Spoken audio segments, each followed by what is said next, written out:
Hello, I'm Susan Woods of Susan Woods Nonprofit Solutions. Thank you for your time. I am continuing the series, Starting Nonprofit Tutorials, to teach you the steps to complete the Form 1023 Application for Recognition of Exemption. We are focusing on step number 15. Step number 15 is a step that includes several sub-steps because step 15 introduces you to the actual Form 1023 application for recognition of exemption. And that application for recognition of exemption is divided into different parts. So instead of facilitating a tutorial to include all of the parts, I've decided to divide step number 15 into the sub-steps, which covers each part. So the first sub-step that we're going to learn about is part 1, identification of applicant. So again, step number 15 includes several sub-steps to discuss the different parts of the Form 1023 application for recognition of exemption. So, step number 15, complete Form 1023. The Form 1023 application for recognition of exemption is the official application used to apply for 501c3 status from the IRS. The Form 1023 that I'm using and that I always use for my clients is the long version of the application that requires the completion of all of the documents, also called supplemental responsive that you've learned to complete thus far. The Form 1023 includes 10 parts and 8 schedules.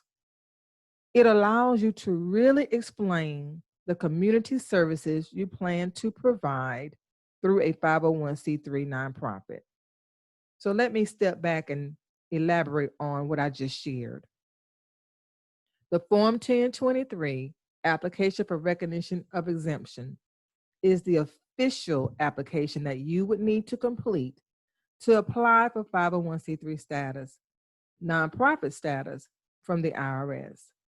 Now, this application is the 15th step, as you can see. Everything that we've discussed before step 15 is applicable to completing the Form 1023. All of the attachments, the documents that we talked about, they will come into play now. When I completed the Form 1023 all the way back in 2003, I started with step 15 because the steps weren't listed for me. So I thought that it was logical to just start with the Form 1023.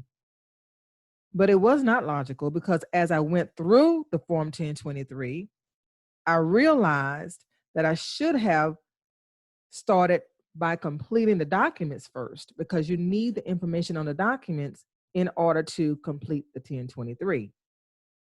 That's why I presented the information to you in the order that I did.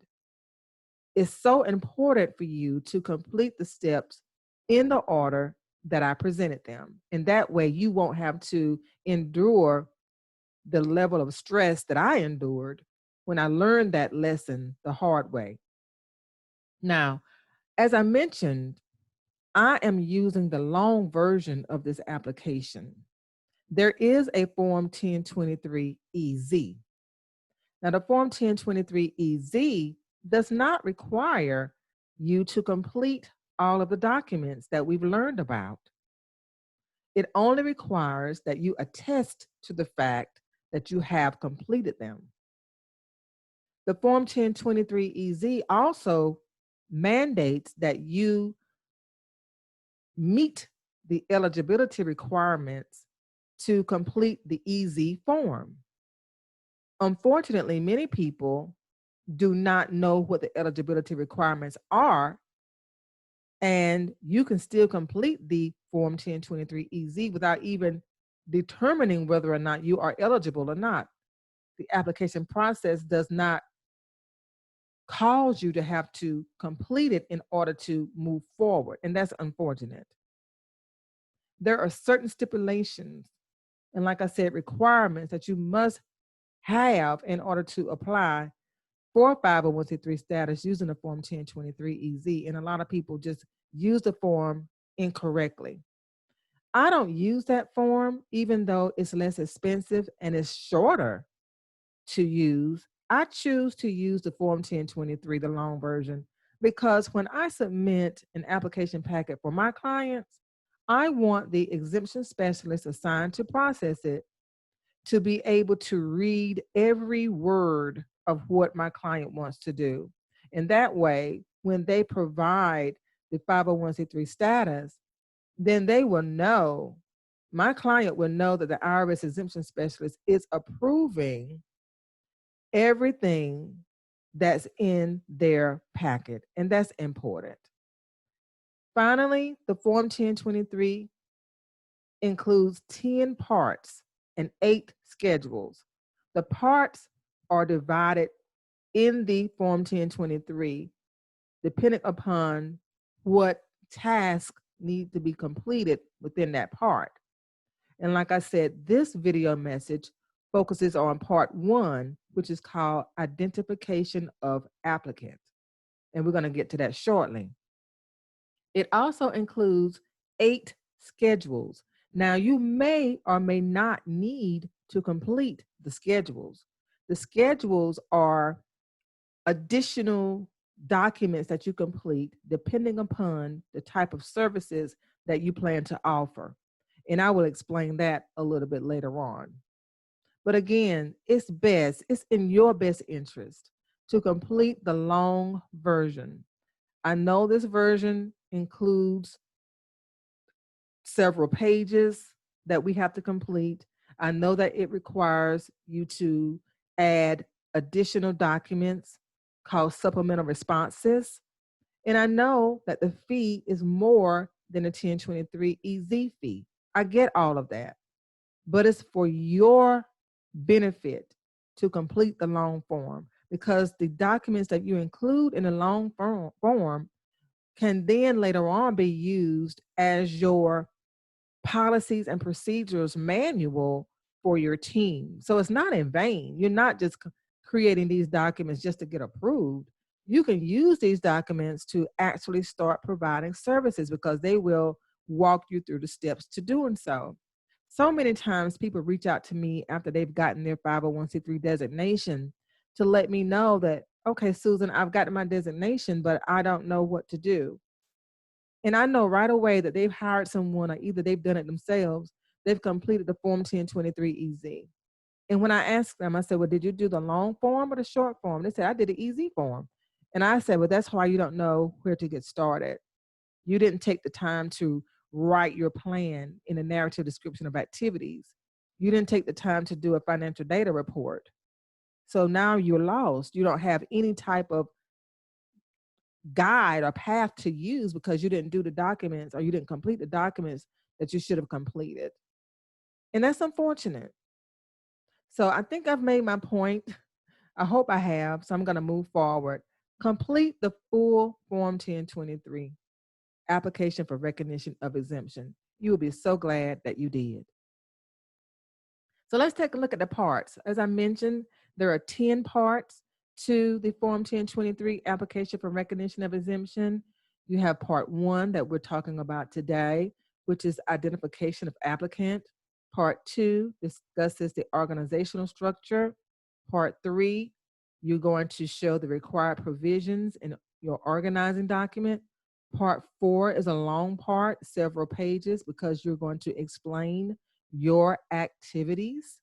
Part 5, we're going to talk about compensation and other financial arrangements for your team members. Part 6, we're going to talk about the financial data. Part 7, we're going to talk about the foundational classification of your nonprofit that you're seeking. Part 8, we're going to talk about the effective date that you want your nonprofit organization to go into effect. Part 9, we're going to talk about the annual filing requirements. We have to give the IRS information on your revenues and expenses every year. And we're going to talk about that in part 9. And in part 10, we're just going to talk about where you sign and how you upload your supplemental responses or documents. So these are the 10 parts that are included in the Form 1023 application for recognition of exemption. So now we're going to talk about the schedules. And as you may recall, I said the schedules may or may not be needed. So you may not need to complete a schedule depending upon what you are doing. For example, if you are starting a church, then you need to complete a Schedule A, and that's an additional document. If you're starting a school, college, or university, then you need to complete Schedule B. If you're starting a hospital or medical research organization, then you need to complete Schedule C. If you would like to be considered for Section 509A3, supporting organizations, let me say that again.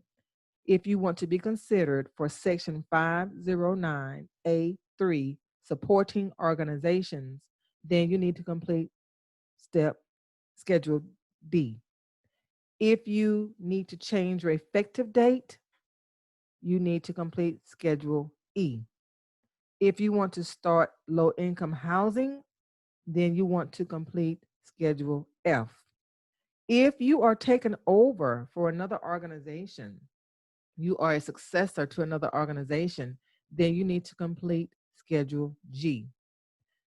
If you are an organization that's going to provide scholarships, fellowships, educational loans, and other educational grants to individuals and private foundations requesting advance approval of individual grant procedures, that's a lot, isn't it?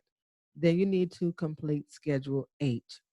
And several of my clients use Schedule H because they want to provide scholarships for children for a variety of different reasons. So those are the schedules and the purposes. And if you don't meet any of those purposes, then you don't need to complete a schedule. So now it's time to demonstrate. It's time to demonstrate how to complete Form 1023 Part 1, Identification of Applicant. Just Part 1. So just one moment, please, as I transition over to the form that I'm going to use to demonstrate this first part. So just one moment, please, as I pause my screen to get to where I need to be. Thank you.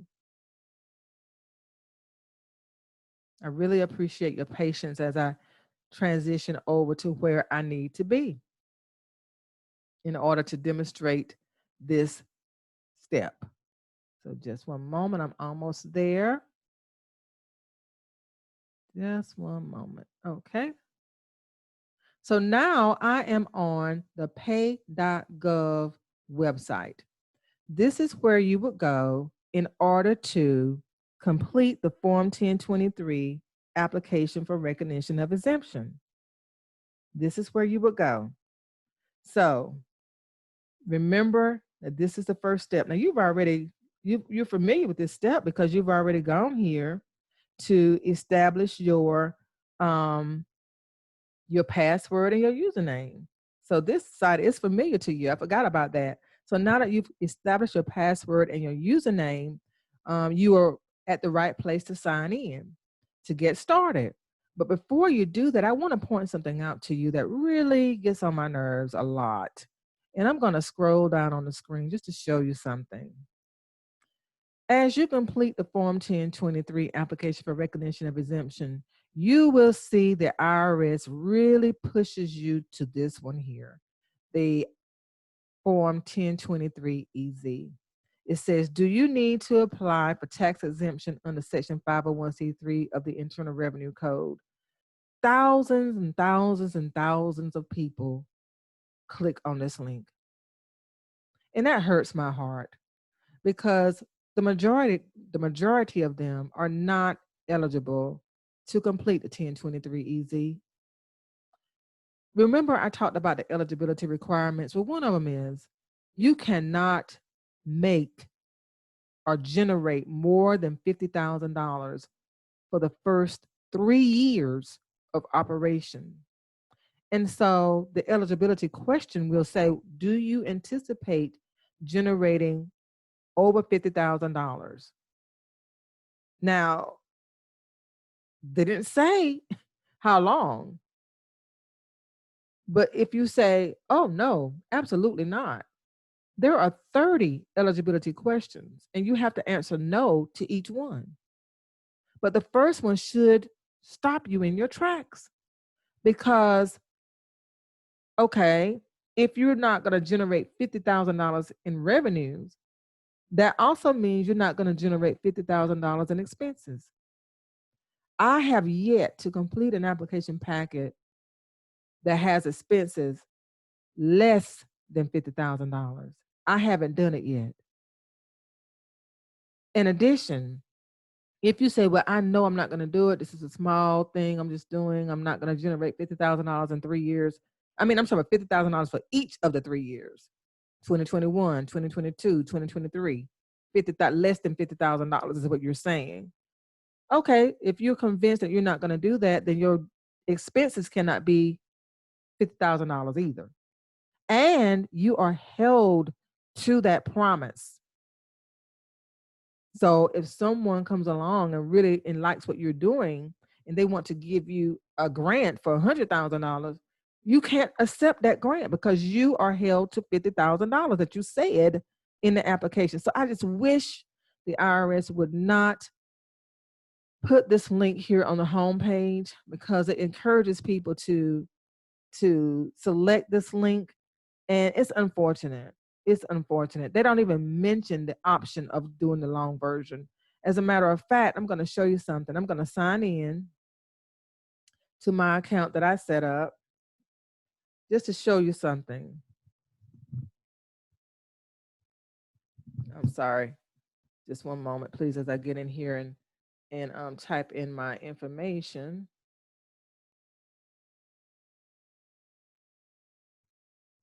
So that's my username. And now I'm going to type in my password.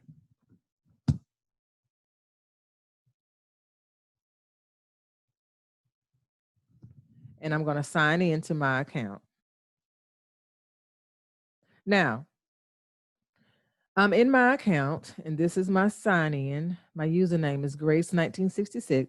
So I'm going to now show you that you have to actually type in Form 1023 in the search field in order for you to even see it. That is a blatant attempt to prevent people from using the long form. And I know why. Because it's less time consuming to do the 1023 EZ than it is to complete the 1023. Because doing a 1023, remember, you're going to submit all of these supplemental responses that they're going to have to read, and they just don't want to spend the time to do that. That's my personal opinion. So now I'm going to click on search. And now here we are again. So the search results for Form 1023. What do you see first?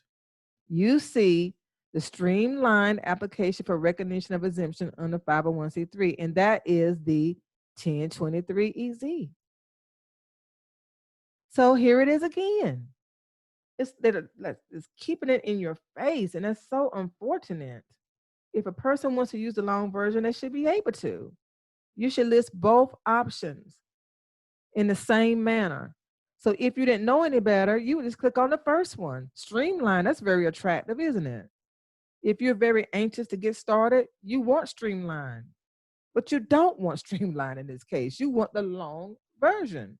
So now I'm going to go down. Here's my version here, application for recognition of exemption. And it's the plain old 1023, not EZ, but 1023. So I'm going to click on continue because that's the one I want. And that's the one I hope that you use. So now we're here. We're at the application for recognition of exemption under Section 501c3. And I'm not going to read all of this information here. This talks about this form, and organizations file this form to apply for recognition of exemption from federal income tax under 501c3. Organizations file this form. It's the same thing, isn't it? Same exact thing. It's an error. I didn't even catch that. Anyway, organizations file this form to apply for recognition of exemption from federal income tax under Section 501c3. They accidentally put that twice. And then if you want to see the instructions for completing the application, you can certainly click on this link and download it. I recommend printing them out, because what happens is, as you go through the application, if you have any questions about a question, the instructions have the answers to each question or guidance for each question, each and every one. So if you need to, I would just recommend printing this out or having it up at least. And then look at the note. Here we go again. This is the third time. You may be eligible to file Form 1023-EZ, a streamlined version of the application for recognition of exemption under 501c3. And it says you must complete the Form 1023 eligibility worksheet in the instructions for Form 1023-EZ. Why not just put a link here? You have to open up the instructions and then find a link. And it's not obvious. You have to really look through it. Okay? If you're not eligible to file the Form 1023, you must file the Form 1023 to obtain the recognition. Now, what you're going to have to do when you finished your application, you'll have to create a single PDF file, not exceeding 15 megabytes, that you will upload at the end of the application. This PDF must contain a copy of all of these things, okay, that are applicable.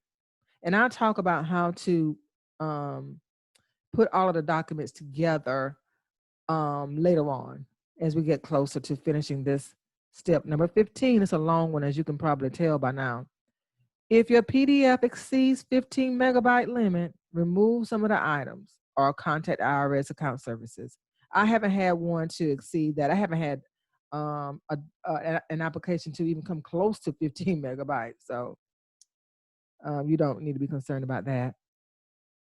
The organization must have an employer identification number. You've already secured that in one of the prior steps. So that's why we have to follow the steps in the order they're listed, because that's important. After you submit your application, what happens? You can expect to be contacted within 180 days from the date you submit your application. After 180 days, if you haven't been contacted, you can call the toll-free customer account services number Monday through Friday from 8 to 5 local time to check the status. And when you call, if you need to call, you would need to have all of this information. Now, if you're calling on behalf of someone else, which I frequently do, you have to have a proper power of attorney submitted with your exemption application, unless you are an officer or director and legally authorized to represent the applicant. The acceptance payment methods. This application, to process this application, is a $600 fee, and you can use these payment methods here. So I'm going to now continue to the form. Finally, right? So this is the form. This is part 1 of the Form 1023 application for recognition of exemption, the long version. Now, I'm not going to complete it. I just want to point out some things for you to take a look at. So this is Form 1023. Always look at the revised date on these forms. So this one was revised this year in January 2020. This is when the IRS transitioned over to submitting the application using this method, using this electronic method through pay.gov. All before 2020, the 55 years before 2020, when the United States Department of the Treasury started offering the option of a 501c3 status 55 years ago, we've been submitting paper applications. So you complete your application packet and you will submit your information through the mail for them to review. But now you just upload everything through pay.gov. Always double check to make sure you're completing the correct application for recognition of exemption. You want to just double check that you're completing the right thing. I'm going to zoom in a little bit more so you can see better. And here is part one. Now, if you run into any questions, you can call the IRS Exempt Organizations Customer Account Services at the toll-free number shown here. And I've called several times. So in part one, which we're talking about, you have the identification of applicant. You would type in the full name of the organization here. The full name, okay? So I'm just going to select one that I've done in the past. And here is the full name of the organization. You cannot use commas. You will get an error message. And it just shows you the full name of the organization, the person who is in control or will be in control of the organization. This is fictional. This is not real. By the way, I've mixed up a combination of people that I've done in the past just to demonstrate. I don't want you to think I'm sharing private information. Mailing address, city, country, state, zip code, all of those things have to be completed. I keep getting an error message here. I'm trying to go in and change it. Anyway, won't let me change it and it keeps giving me an error message. But anyway, I just wanted to point out part one, identification of applicant. 1A is the full name of the organization, exactly as it appears in your organizing document. Now, your organizing document is your filed articles of incorporation. So once again, you've already done that, so you should have that information. If you click on a question mark, then it will tell you what that question is about. Let me try to get rid of this. I apologize. Live training is something else, isn't it? I'm sure you've had your experiences too. It's giving me an error message because of that period, but then it won't let me move forward. But anyway, then 1B is the name of the person that it's going to be in the care of. 1C is the mailing address of the nonprofit organization. 1D is the city in which the organization is going to be located. What is the country is 1E. 1F, what's the state? 1G, what is the zip code? And then if it's a foreign province or state, you will answer here. If it's a foreign postal code, you will answer here. Now, I wish that would stop popping up. Maybe it's this, y'all. I think that might be it. Yeah, that was it. Sorry. I thought it was it was that too. You'll get used to this as you go through. You'll get used to all of these error messages popping up. That's one thing we didn't have to worry about when we turned in paper, but I guess it helps the processing as well. So now we have the first question on the part one completed. That question included A, B, C, D, E, F, G, H, I. Okay, the subparts. So let's go on to number two. Now, number two is your employer identification number. I'm going to click on the question mark. Anytime you have a question about a question, then you can click on the question mark icon and it will give you additional information about it. Or if you have your instructions printed out, then that will be sufficient too. But here's the place where you put your employer identification number. What is your year that you're going to end, your tax year end? And we've already done all of that. If you secured your employer identification number, you had to select a tax year end when you did that, okay? Why is that important?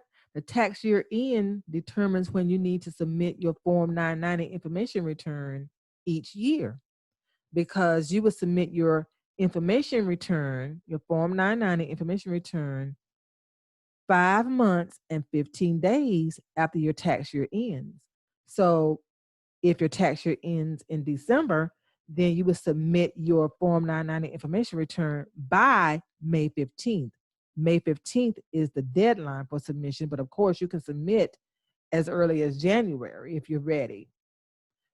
Person to contact if you need more information, you would put that name here. Normally, it's the person that's starting the nonprofit organization, but sometimes they will delegate this space to a member of the board of directors. What is the contact telephone number if the IRS needs to reach you? What is the number that they can call to do that?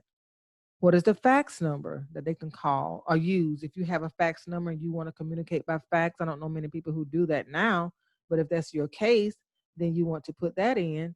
And then the user fee that's required to process the 1023 EZ, I'm sorry, the 1023 loan version, not EZ, the loan version is $600. The cost for the EZ is $275. And that's why people are drawn to it. It's a shorter form and it's less expensive. Why not? But I've already explained why not. Now, the IRS has hinted that the user fee may increase next year. So if you can get your Form 1023 application for recognition of exemption submitted before December, I would highly recommend that because they've hinted that it's going to go up next year. So we've talked about question 1 and all of the subparts to question 1, question 2, 3, 4, 5, 6, and 7.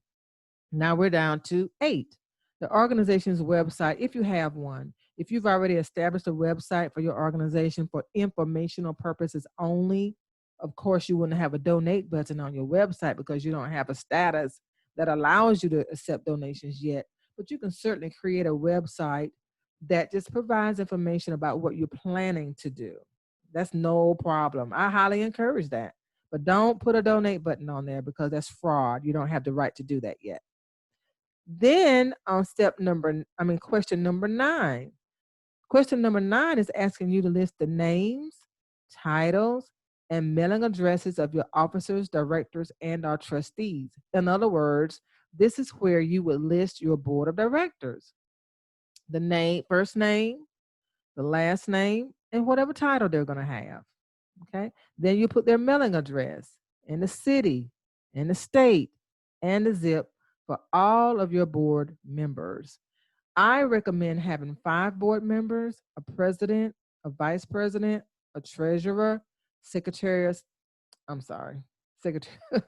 excuse me, secretary, not secretary of state, secretary, and an at-large member. So let me repeat those again. I recommend you having a president, a vice president, a treasurer, a secretary, and an at-large member. I discourage people from having large boards. 5 people in those roles should be sufficient to operate a nonprofit organization. And of course, you can always have subcommittees on your board or have an external advisory committee, but you shouldn't have a lot of members on your board. And that's just my recommendation. So if you have more than are allowable here, 1, 2, 3, 4, 5, if you have more, all you have to do is check this box and it will give you a space to add more members. So we are at the end of part 1. That's not bad, is it? Identification of applicant. We have completed part 1, identification of applicant. Now, if you have more time when you are doing this, then you can click on continue to go to part 2. However, I recommend just clicking on the save button to save what you've done, because I've made the mistake of continuing and completing several other parts, and then something happens, the system times out, or I make a mistake, or anything can happen. And then you just lose what you've done. So I recommend saving as you go so that you can always have what you've done. The only disadvantage to saving as you go is if you're on part number 8, for example, and you save, it's going to take you all the way back to part 1. And then you're going to have to continue to get back to where you are. But it's worth it, in my opinion, if it's going to prevent you from losing information. So again, this is the end of part 1.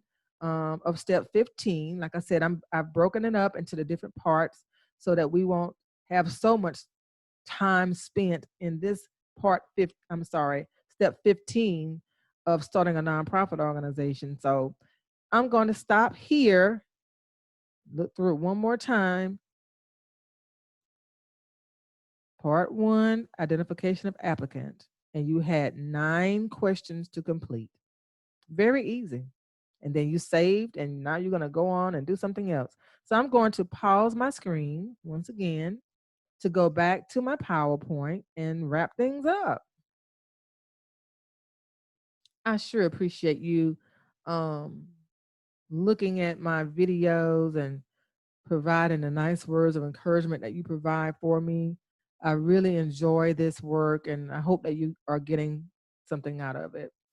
Okay, so now we're back to the PowerPoint, and I have demonstrated completing part 1, identification of applicant. So now let's wrap it up. In the next video message, we're going to talk about part 2, which is the organizational structure. So that would be step number 15, part 2, organizational structure. Again, I'm Susan Woods. I started my own 501c3 nonprofit organization in 2006. I offered 2 programs over a 10-year period.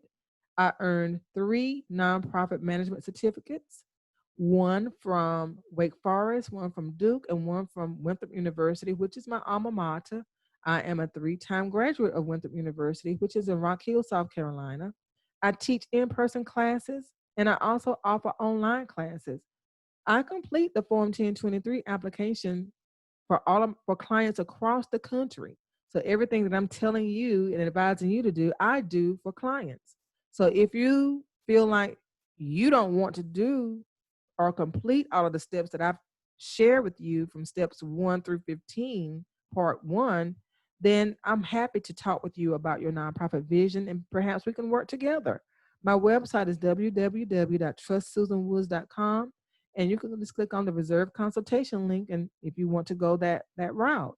Now, I also want to backtrack just a little bit, because I know in the video I mentioned that I had been doing this work since 2003, and I started in 2003.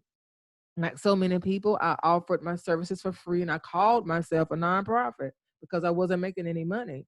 But what I learned was, in order to generate revenues through grant funding, fundraisers, and individual tax deductible donations, you have to earn a 501c3 status. So that's when I earned my 501c3 status in 2006.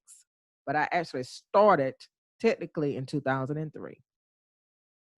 So thank you very, very much for continuing to look at the starting nonprofit tutorials that I'm sharing. I'm Susan Woods of Susan Woods Nonprofit Solutions. If you have any questions, you can see my number here. Please visit my website to see the other courses that I teach. And again, if you just want to talk about starting a nonprofit and you know you don't have the time or the desire to complete all of the steps that I've been sharing, I'm happy to talk to you. Please just reserve a consultation on my website and we can go from there. I'm Susan Woods of Susan Woods Nonprofit Solutions. Thank you so much for your patience and your time, and I hope you have a great day.